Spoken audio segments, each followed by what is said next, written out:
Now see, you don't do anything to fall. Just release yourself. You only do something to rise. Now see, we have a place in London. You can't access that floor without a key, but you can come down without it. So I told them, you don't do anything to come down. Just down and you are done. Do you need to do anything to fail in school? Just do nothing. Go to class, watch them. Don't check the timetable. They say it's time for exam, just go. And then you get there and say, which subject are we writing today? You don't need to do anything to fail. You see, most times religious people don't do anything. They only wish they succeed. Africa is a praying nation. I mean, I agree with that. Our cultural background makes us a praying people. The worshippers of idols pray. Now, the largest two religions in Africa is Islam and Christianity. Prayer. But can you send a child to school who passes exam only on prayer? So when the child fails, what do you do? Sit up and study. Do you say stand up and pray? You can't become a leader in your class by prayers. There is more to it. Prayer will help you to understand the work you have to do, but it won't be equal to the work. Does it make sense? I know most of us were strong people in the faith in school, but do we read or not? Don't you read? Impossible that the coach told everybody else in class that, hey, one of you came to me to the Nikari, he wanted to become a sports star, and I told him 4 things are essential in your steps to the top in sports leadership, and then everybody wrote it down, but only one person did something with it. My understanding is that somebody here will do something with what we are hearing now. This is so important. We were in some leadership little forum recently, and I said, some of you will think, look, he's just lucky. You know, this man is just lucky.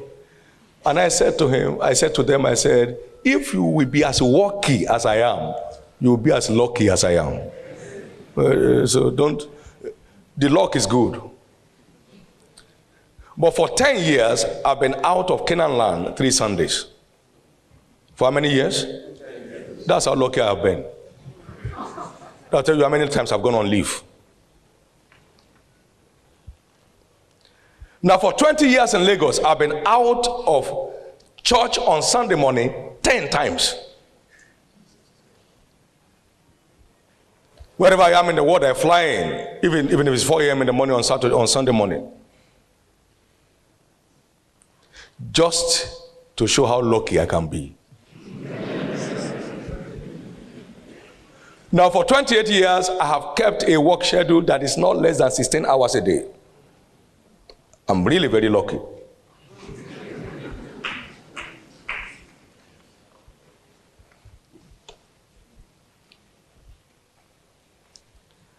Today we have over 6,000 people in our employment that earn their monthly wages from the system. I'm really very lucky.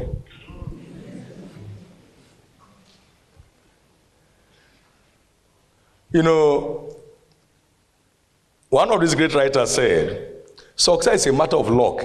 Ask any failure. That's his conclusion, is luck. But ask any first-class student in school, and he will let you know his first-class investment in his studies that resulted into his first-class rating in class.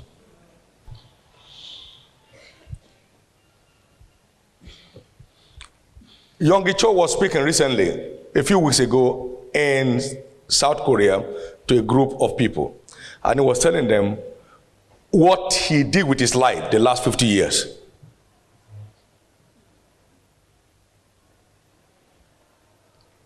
You never have a great story without a great prize at the root of it. Everybody likes good cars, but it takes good money to have one. And in every country, including America, there are different grades of cars.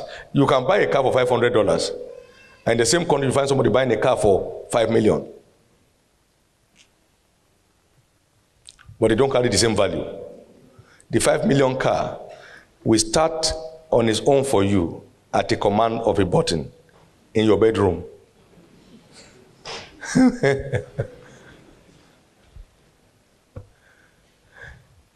If wishes were horses, they say, beggars will ride.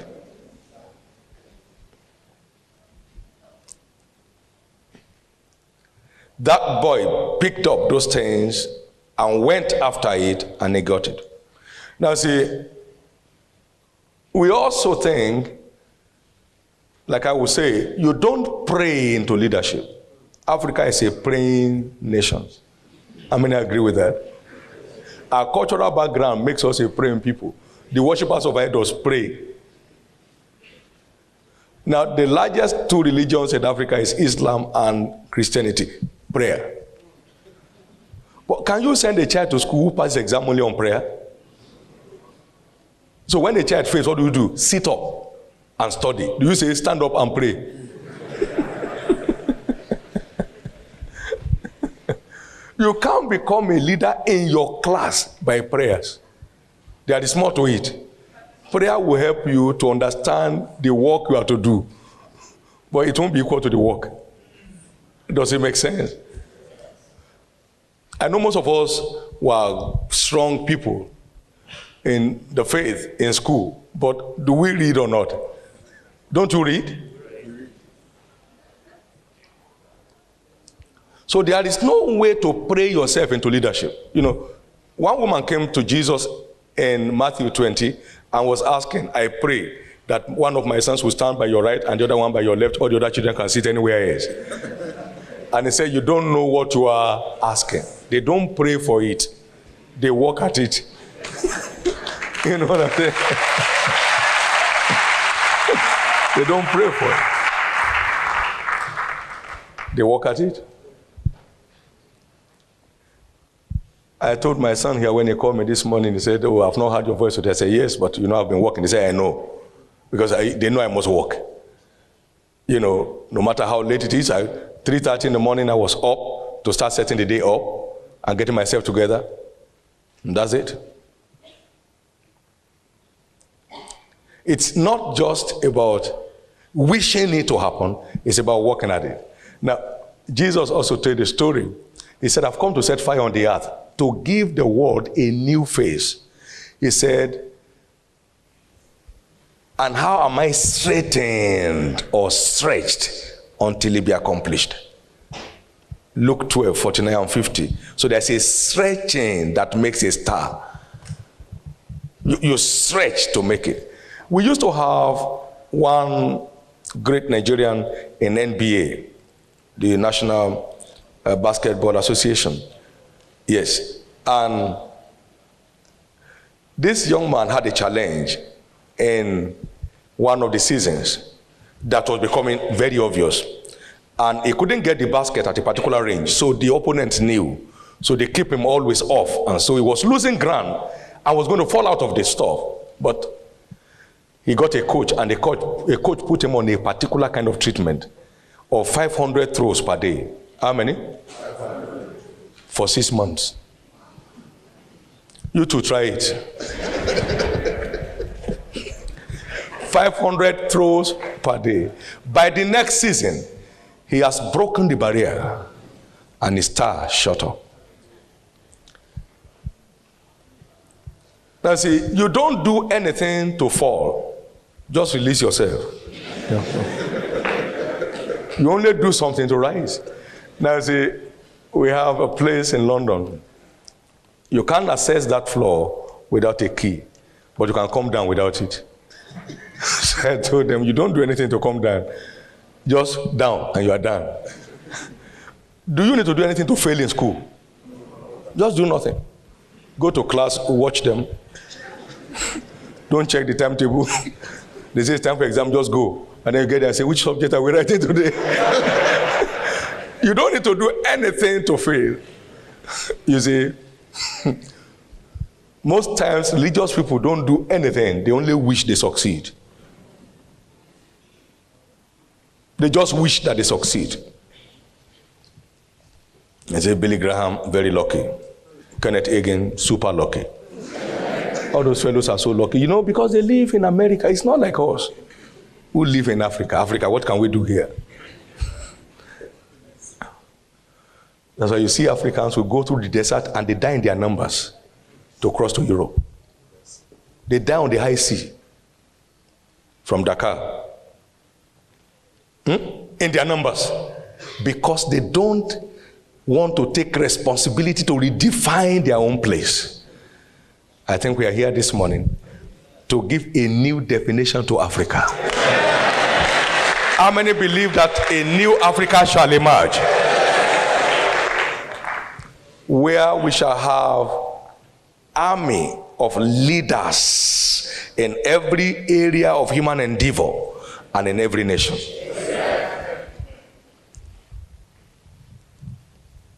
You don't pray into leadership, you pay into it. He said, which of you intending to build a tower does not first sit down and count the cost? So there's always a towerly cost for every tower. You can't build a tower by wishing. It's by paying the towerly cost that goes along with it. This is very important.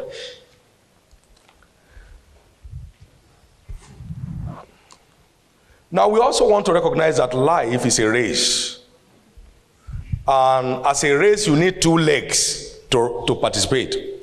Life is a race, and every participant requires two legs to be involved. There is no way one-legged man can compete in a 100 meters race. No, we all need two legs to partake in a race. He said, don't you know life is a race, and all that I need to run all, and one receives the prize. So it is not just running, it's running to get the prize that makes the leader. There are 8 people on the track, and then they take 1, 2, 3, and then they say, oh, the others should go to wherever they came from. We are interested in only 1, 2, 3. All others, thank you very much for coming. See you another time.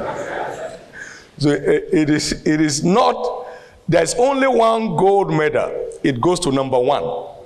There is silver medal. It goes to number 2. There is bronze medal. It goes to number 3.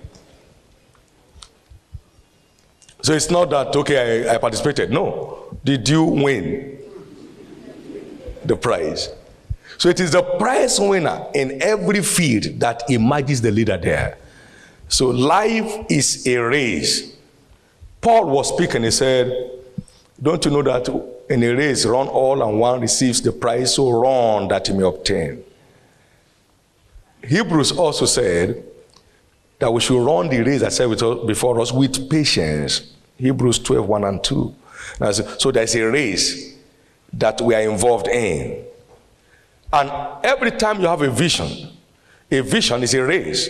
You remember Habakkuk said that he may run. So a vision is a race because you're not the only one that has the vision. So how well you perform in the race is what determines who emerges the leader. Does that make sense? Now, what are the 2 legs? And I'll quickly share them.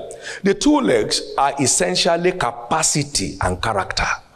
What is it? Capacity. Can I have us say it one more time? Capacity and character. Capacity and character. Capacity and character. Capacity and character. Let me glean it out from 3. You see, there's a man by name Napoleon Bonaparte. How many heard this name before? Napoleon Bonaparte. He said something. He said, the Bible is not just a book. He said, it's a living force that creates its path when applied. Now, what that means is this. There are certain principles that you glean from scriptures that help to create your desired future. Now, Moses was saying, Jethro was saying to Moses, if you want to accomplish this mission, then position people to share responsibility with you. But these are the requirements for those leaders. 1, he said, look you for among the people able men. Say with me, able. Now the word able connotes capacity. He says, such as fear God, men of truth, hating covetousness. All those 3 equals what? Character. Able, capacity. Such as fear God, men of truth. That means integrity. Hating covetousness. Who will not defraud. That means character, capacity, and character. Now, here what said about David in Psalm 78 and verse 22, he guided Israel by the skillfulness of his hands and by the integrity of his heart. 78, 72. Skillfulness, capacity. Integrity, character. Now, go down to Acts 6, 1-3. Seek ye among the people men of honest report. What is honest report? What is honest report? Now, then full of Holy Ghost and wisdom. What is wisdom? Capacity. Those are the two legs upon which great leadership is built. Capacity and character. And then not to mix the two together, they are not the same rating. Capacity is the principal and character is the sustainer. Whatever capacity delivers, it is character that sustains. Does that make sense? So the two are equally important anyway, but it is capacity first that qualifies for leadership. If you want a driver, the first thing you look for is capacity in driving. Isn't it? No matter how good looking he is, he must be a good driver. If he's applying brake anyhow and telling us, take it easy. You are a good man, but this job can't be for you. So he needs capacity first to secure his place. And then character will help him sustain it. But no matter how good he is, you gave him money to go and buy fuel, fill the tank, he puts 1/4. I say, what's happening? He said, maybe the tank is leaking. And they check the floor, there is no fuel on the floor. Now, so for lack of character, he will lose value for his expertise. So it is two together, character and capacity. Capacity and character. Now, here we are in Africa today. There is gross capacity deficiency. Now, don't make a mistake. There are people in ministry today who have never read any book on ministry.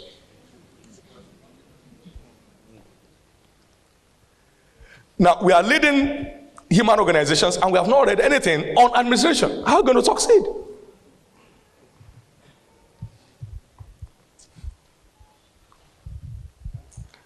Capacity. Now, if you are traveling anywhere in the world on a long flight, may one Nigerian and one Ghanaian not sit together. They will talk from here to wherever they are going, from here to China, non-stop. They will talk and talk. Even when they sleep, the mouth will still be open. And when they wake up, they say, where did I stop?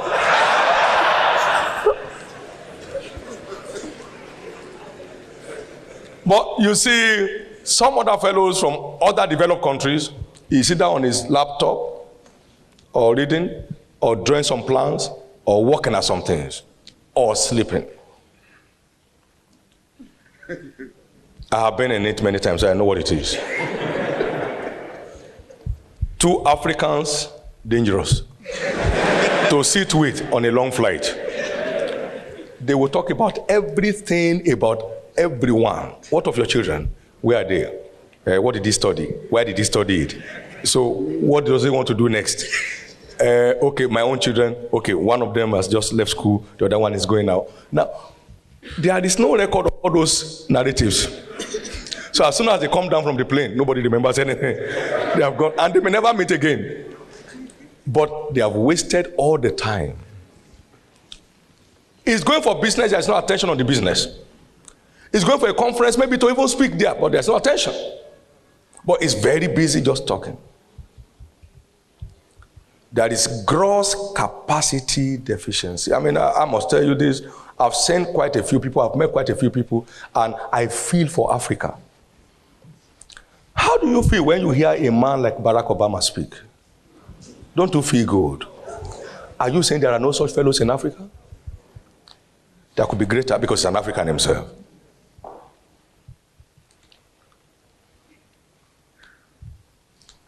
It's so important that we address these two issues before we can compete favorably in this new global world, we need attention on capacity development. And it's an individualistic responsibility. Everybody has to take on that responsibility to excel above his peers in the race. Capacity. Now, in a situation where we now have both capacity and character crisis, you can see we are fully amputated. We are not even allowed to line up on the track because the two things needed are off. Capacity and character deficiency puts you off the race. Completely off. Agree, religion has helped to enhance character to a great extent, but it is not a substitute for capacity development. So these are the two great legs required to compete favorably in a global leadership race. In a global leadership race. Capacity and character. Capacity and character. Capacity and character.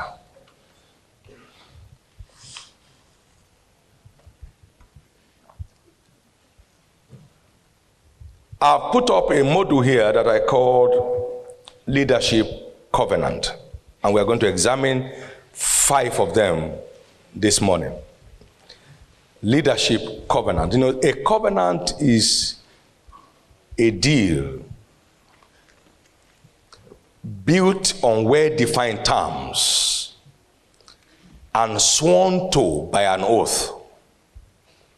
That is, this is what you are to expect if you do the following. What then must I do to emerge a leader? Just like Paul was asking, the jailer was asking Paul, what must I do to be saved? What must I do to emerge a leader? Everybody has a leadership potential in him. That's why we are all in a race. Everybody. But what must I do for the leadership potentials in me to have expressions? What must I do for the leadership potentials in me to have expression? I have found 5 major steps that guarantees your access to the topmost top. We have some steps up this platform. I'd like you to know, no matter how hard you pray, if I don't mind these steps, I'll never access that platform.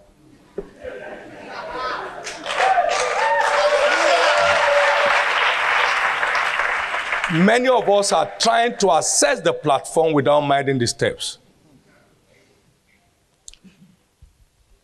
And so I developed that module to help people know what it takes to get you there. And just anybody can get there. Because everybody has the potentials to be there.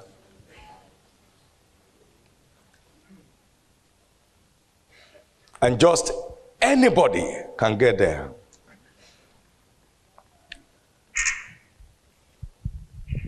What then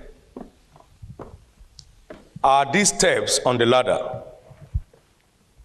Because leadership is essentially task-defined, vision is number 1 step in the school of leadership.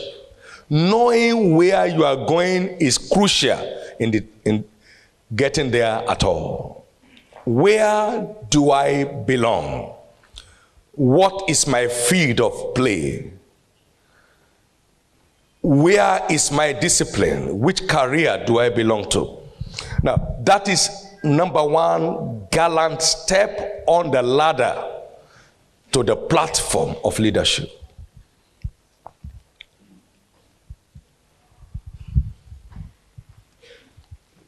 I took this module essentially from Ecclesiastes 10, from one of the greatest leaders in Bible history, Solomon. And verse 5 to 18. He said, I have seen an evil under the sun as an arrow that proceeds from the king. I've seen fools set in high places, and the rich men in low places. I've seen servants on horses, and princes walking on foot as servants. And he went on this, he began to analyze what has happened that has reversed the situation. He that cleaveth wood, that he shall diggeth a pit, shall fall into it. He that cleaveth wood shall be endangered thereby. He that breaketh an edge, a serpent shall bite him. That means a covenant was broken that has put the servants on horses and princes on foot as servants. Even though we have potentials also differ from one level to another. You remember the parable of the talent? He gave some 5, he gave some 2, and gives another one 1. And he gave to them according to their several abilities. So he has seen somebody with 1 capacity or 1 degree potential riding on horses, and somebody with 5 going on foot, because the covenant of assessing the top has been broken. Then he began to analyze what particular covenants were broken. Then in verse 10 he said, if the iron is blunt and you don't sharpen the edge, then you will need to put in more strength. But wisdom is profitable to direct. So the first broken covenant is direction. Lack or loss of direction. Not knowing where you are going. Lack of vision and purpose for life. So until purpose is defined, leadership cannot have expression. Everybody belongs to some specific places. Some will be in politics, that's where they belong. Others will be in industry, that's where it belongs. Some others will be in ministry, that's where they belong. Some others will be in business, that's where they belong. So everybody, some will be in academics, that's where they belong. Everybody belongs somewhere. And until where you belong is discovered, you are not on your way to the top. Most Africans are satisfied with survival. Very few look forward to impact. That's where we're a continent that is made up of largely mediocres. Well, if you have food to eat and you send children to school, what else are you looking for? What is life? Sit down.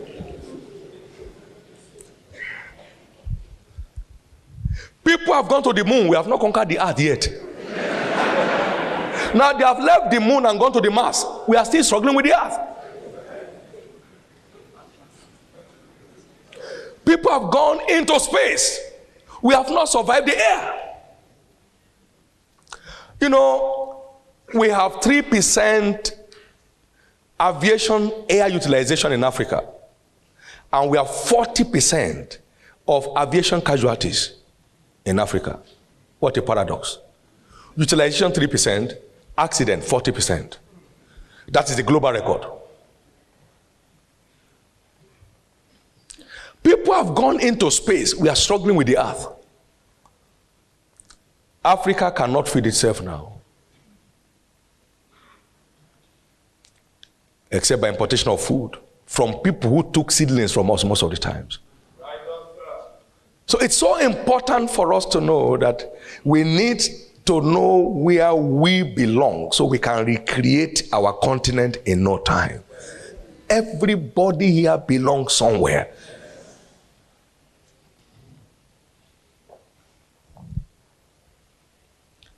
Direction. Direction. You must have a direction for your life where you belong. Define your field of play so you don't become jack of all trades and master of none.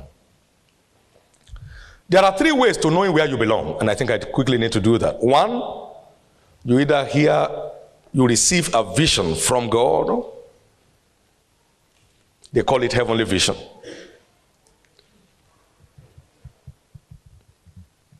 Like you have it in Habakkuk 2, 1-3. You have Paul narrated that in Acts 26, verse 19.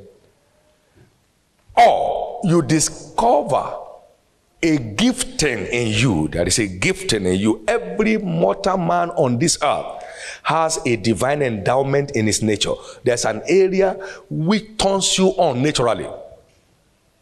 Does that make sense? No matter where you belong, there's something in you that turns you on naturally. It's a divine deposit at creation. Everybody carries a definite talent. So you either have a divine direction by whatever way you get your own, or you discover a gifting inside you, a talent inside you. Remember, he gave them talents and he said, occupy it till I come. So the talents can productively, impactfully engage you till the end of your life. And then number three, of course, there could be a passion. To discover a burning passion within you.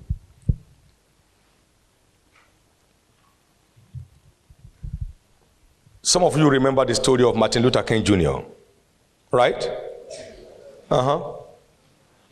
Who fought this racial discrimination to his knees. It was a burning passion. Burning passion. An area where you desperately look forward to a change. Like Mike Murdoch will say, your passion is in most cases a pointer to the problems you are created to solve.